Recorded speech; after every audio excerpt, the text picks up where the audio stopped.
Most people think strength means having no fear.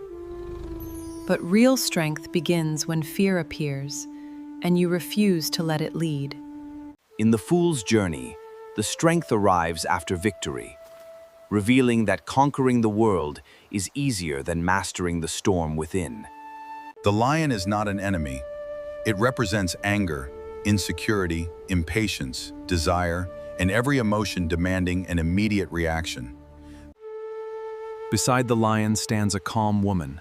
She carries no weapon, applies no force, yet her peaceful presence changes everything. This card reveals a powerful truth. What is controlled through fear will resist, but what is understood can finally be guided.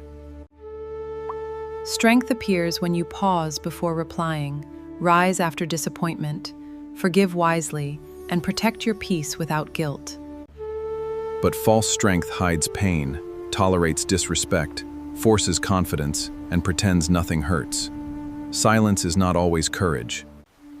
You become powerful not by silencing your inner lion, but by teaching its energy to follow your wisdom. So ask yourself, what emotion ship today? Choose courage without aggression, softness without surrender, and power without losing your heart.